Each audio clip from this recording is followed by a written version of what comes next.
India first में इस समय हम मौजूद हैं हापुड़ विधानसभा प्रत्याशी एडवोकेट ललित सिंह जी के साथ। नोएडा की, गाजियाबाद की, बुलंदशहर की या बात करें मेरठ की, आसपास जो मॉडर्नाइजेशन है, जो एक तरह से एडवांसमेंट हर तरह से आ रहा है वो ज्यादा है, लेकिन इन सब के बीच कहीं होने के बाद भी ऐसी क्या कारण है कि हापुड़ आज भी उतना आगे नहीं बढ़ पा रहा? अगला नंबर हापुड़ का ही आने वाला था, लेकिन दुर्भाग्य है कि हम जो है अगली जो हमारी सरकार थी वो हमारी सरकार नहीं बनी, समाजवादियों की सरकार। तो मेट्रो लेके आया है तो समाजवादी लोग लेके आए। जब से ये भारतीय जनता पार्टी की सरकार आई है उत्तर प्रदेश का विकास हो गया है। 2017 विधानसभा में अगर कार्य इतने अच्छे रहे थे, विकास की गति इतनी ही सही थी, तो क्या कारण रहे कि वोटर्स का मन बदला? भारतीय जनता पार्टी के जो लोग हैं वो लोग जो है हमेशा वोट चोरी का प्रयास करते हैं और वोट चोरी करते भी हैं। ये सारी जितनी भी आज की डेट में जितने भी राज्य हैं ये वोट चोरी करने के बाद में ही सरकार बना रहे हैं। 2024 लोकसभा चुनाव के दौरान तो आपकी पार्टी का प्रदर्शन और पार्टियों से काफी बेहतर बताया जाता है, तो ये जो आपने बैलेट पेपर का जिक्र यहाँ किया, ईवीएम का जिक्र यहाँ किया, उसे आप फिर 2024 की लोकसभा जीत को कैसे देखें? जो 2027 का विधानसभा हापुड़ में होने वाला है, इसके लिए ललित जी के मुद्दे क्या है? सबसे बड़ी समस्या पार्किंग की समस्या है। हापुड़ में आज तक इन्होंने पार्किंग की व्यवस्था नहीं बनाई। क्या 2027 में अगर सपा की सरकार आती है तो युवा वर्ग के लिए हापुड़ जैसे क्षेत्र का भी विकास करा जाएगा?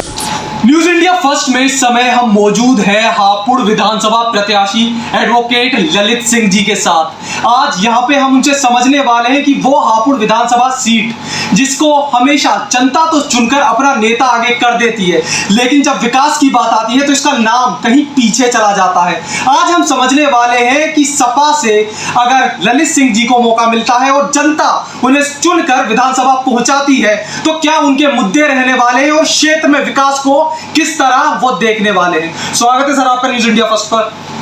धन्यवाद आप सभी दोनों भाइयों का।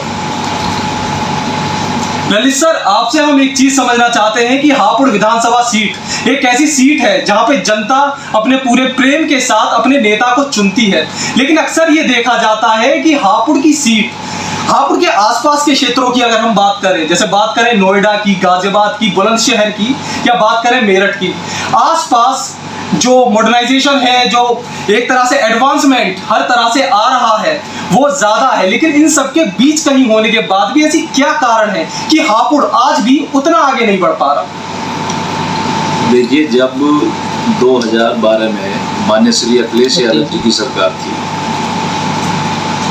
माननीय अखिलेश यादव जी की सरकार थी, तो गाजियाबाद और नोएडा का जितना भी डेवलप हुआ, जो मेट्रो आपकी जो है दिल्ली से गाजियाबाद और नोएडा तक पहुंची, वो माननीय श्री अखिलेश यादव जी की सरकार, हमारी सरकार में, समाजवादी पार्टी की सरकार में ही हमारे मेट्रो नोएडा और गाजियाबाद तक पहुंची। अगला नंबर हापुड़ का ही आने वाला था, लेकिन दुर्भाग्य है कि हम जो है अगली जो हमारी सरकार थी वो हमारी सरकार नहीं बनी, समाजवादियों की सरकार, वरना मेट्रो तो आज पूरे उत्तर प्रदेश में होती। आप देखिए लखनऊ में सब अगर कोई मेट्रो लेके आया है तो समाजवादी लोग लेके आए। कानपुर में भी हमारी पहले से चल रही थी, आगरे में भी हमारा मन था कि भाई आगरे में भी तुम्हारे मेट्रो लेकर आए। तो विकास जब से ये भारतीय जनता पार्टी की सरकार आई है उत्तर प्रदेश का विकास रुक गया है। अब 2027 में फिर तुम्हारे समाजवादी पार्टी की सरकार आने वाली है सर, अगर और फिर विकास की तुम्हारे जो है यहाँ पे उत्तर प्रदेश विकास की तरफ जाएगा।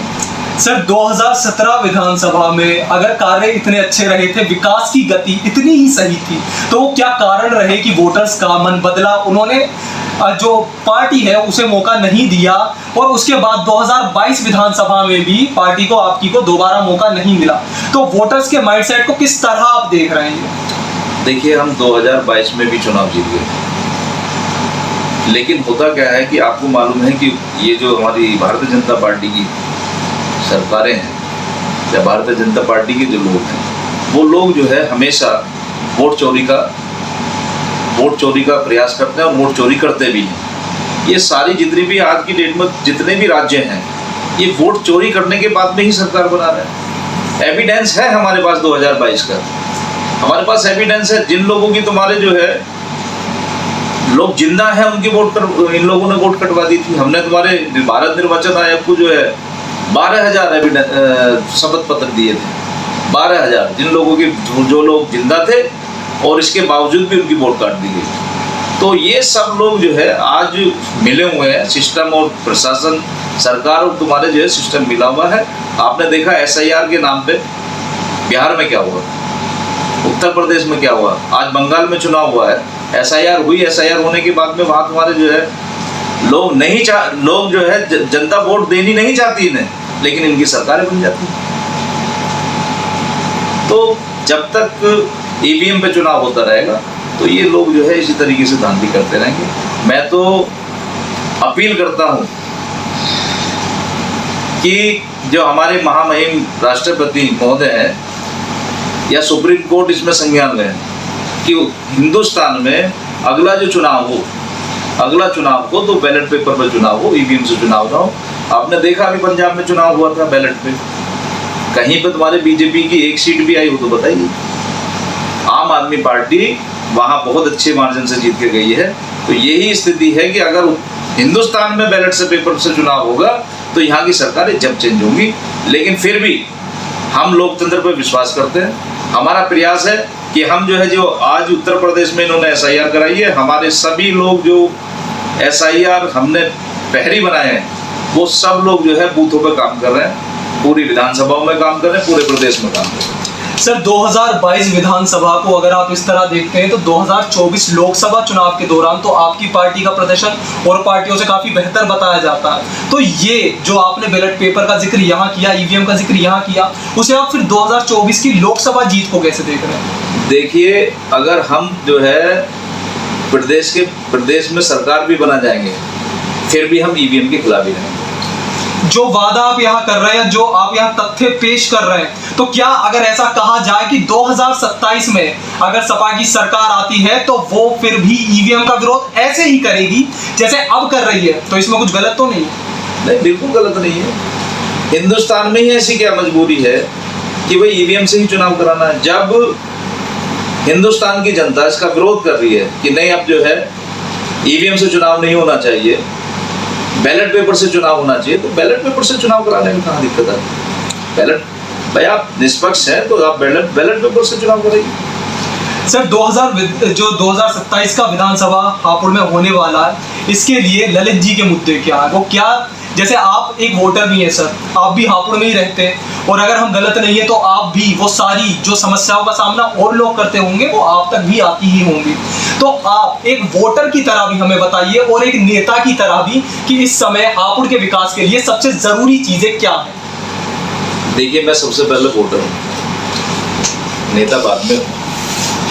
और जो वोटर यहाँ पे हापुड़ विधानसभा में जो लोग हैं, जो यहाँ पे वोटर हैं, उनकी बहुत सारी समस्या है। हमारा यहाँ पे जितने भी जनपद प्रतिनिधि आज तक हुए उन्होंने उन चीज़ों पर कभी ध्यान नहीं दिया। सबसे बड़ी जो ये सीधा आरोप आप उन लोगों पर लगा रहे हैं जो अब तक विधानसभा में पहुंचे हापुड़ की सीट से? बिल्कुल मैं लगा रहा हूँ, क्योंकि देखिए काफ़ी लंबे समय से पहले हमारे कांग्रेस के विधायक रहे हैं, मैं नाम नहीं लूँगा, BJP से भी रहे और बहुजन समाज पार्टी से भी रहे, लेकिन कभी भी, क्योंकि यहाँ की सबसे बड़ी समस्या बेरोजगारी है। हमारी विधानसभा में कोई भी ऐसी इंडस्ट्रियल एरिया नहीं है, जबकि हम बहुत नज़दीक हैं दिल्ली के। कोई इंडस्ट्रियल एरिया ऐसा नहीं है जहाँ पे युवाओं को रोजगार मिल सके, महिलाओं को रोजगार मिल सके। शिक्षा की स्थिति इतनी खराब है, आप अगर प्राइमरी स्कूल में अगर आप जाएंगे, आप जाके देखिए कि कितने जर्जर हालात में जो है आज वहाँ के विद्यालय, शिक्षा की स्थिति भी अच्छी नहीं है। सबसे बड़ी समस्या पार्किंग की समस्या है। हापुड़ में आज तक इन्होंने पार्किंग की व्यवस्था नहीं बनाई। आज आप देखिए कि आम जितनी जनता है हापुड़ की, वो सब लोग जो है तुम्हारे सड़कों पे ही वाहन खड़ा करते हैं कि पता चलता है कि पैदल चलने वालों को भी जो है रास्ता नहीं मिलता। यहाँ पे एक बहुत अच्छी जो है पार्किंग मल्टी लेवल पार्किंग अगर बनाते तो यहाँ की तुम्हारे जाम की जो समस्या है उससे निजात मिलती। बहुत सारे मुद्दे हैं। तो जो मुख्य मुद्दे आपके हैं वो है बेरोजगारी से जो युवा हैं पीड़ित हैं उन्हें रोजगार दिलवाना, स्वास्थ्य के लिए और उनकी शिक्षा के लिए कार्य करना। अच्छा ललित जी, आपकी एक छवि जो क्षेत्र में है वो एक क्रांतिकारी की तरह भी कभी कभी लोग देख पाते हैं, चाहे वो नगोला की बात हो या बात हो आपके आंदोलनों की। अभी हाल ही में भी एक आंदोलन आपने किया। हम जानना चाहेंगे कि इतने आंदोलनों के माध्यम से क्या संदेश आप सरकार तक, लोगों तक पहुंचाना चाह रहे हैं?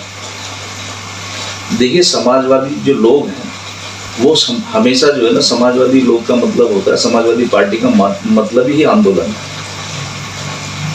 हमारी जो श्रद्धेय नेताजी वो एक आंदोलन से ही, क्योंकि जेपी आंदोलन हुआ था, जेपी आंदोलन के बाद ही श्रद्धेय नेताजी ने पार्टी बनाई।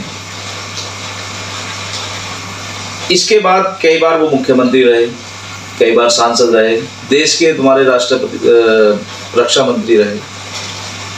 तो हम समाजवादी लोग जो है हमेशा जो जनहित के जो है मुद्दे हैं वो हमेशा उठाते रहे, चाहे वो किसान के हों, चाहे महिलाओं के हों, बेरोजगारी के हों। तो ये सारी जो है जितनी भी चीज़ें हैं वो सारी की सारे समाजवादी पार्टी के लोग हमेशा जनहित का मुद्दे उठाते रहे और हमेशा उठाते रहेंगे। हम जो है मुद्दों के आधार पर ही, हम पिछली बार भी तुम्हारे प्रदेश के जो है प्रदेश में सरकार लेके आए, 2027 में माननीय श्री अखिलेश यादव जी आज पीडीए के साथ चल रहे हैं और पीडीए समाज जुड़ रहा है, पीडीए समाज जुड़ रहा है, माननीय श्री अखिलेश यादव जी के साथ आस्था रख रहा है और 2027 में सरकार बनाएंगे और पीडीए सरकार रहेगी, सबका विकास होगा। या समाजवादी पार्टी उत्तर प्रदेश में जो हमारा लखनऊ में कार्यालय है, आप वहाँ जाके देखिए कि वहाँ जितने भी लोग आज पार्टी कार्यालय में हैं और पार्टी चला रहे हैं, ठीक है, वहाँ स्वर्ण समाज के लोग, सर्व समाज के लोग वहाँ बैठे हुए हैं। एक बार मैं सभी से कहता हूँ कि आप लोग कभी भी जब हम पे तुम्हारे जो है किसी चीज़ का दाग लगता है कि भाई आप जो है इन लोगों की बात नहीं करते, स्वर्णों की बात नहीं करते, आप जाके देखिए वहाँ समाजवादी पार्टी कार्यालय में, वहाँ आज जो है पार्टी की जितनी भी नीतियाँ तैयार हो रही हैं, जितनी भी हमेशा समाजवादी पार्टी की नीतियाँ तैयार होती हैं, सब लोग वही बैठ के नीतियाँ तैयार करते हैं, सब समाज के लोग वहाँ बैठे हुए हैं और इसी के वजह से हम 2027 में सरकार बनाने वाले हैं। और स्वर्णों का जितना समाजवादी पार्टी के लोगों ने साथ दिया, श्रद्धेय नेताजी ही पहले प्रदेश के मुख्यमंत्री थे जिन्होंने चुंगी कर हटाने का काम, क्योंकि व्यापारियों पे इतनी चुंगी कर थी तो वो व्यापार नहीं कर पा रहे थे, जितनी भी चुंगी कर हटाई वो माननीय श्रद्धेय नेताजी ने, समाजवादी पार्टी के लोगों ने, समाजवादी पार्टी की सरकार ने स्वर्णों व्यापारियों के ऊपर जितनी भी चुंगी कर थी वो हटाने का काम अगर किसी ने करा तो वो समाजवादी पार्टी के लोगों ने करा। और आगे भी, अभी शायद मैं आपको बता दूं, मैंने खुद तुम्हारे माननीय श्री अखिलेश यादव जी से मिला, मिलने के बाद मैंने उनसे मांग की है कि देखिए हमारा जो व्यापारी वर्ग है वो सबसे ज़्यादा रेवेन्यू देता है भारत सरकार को।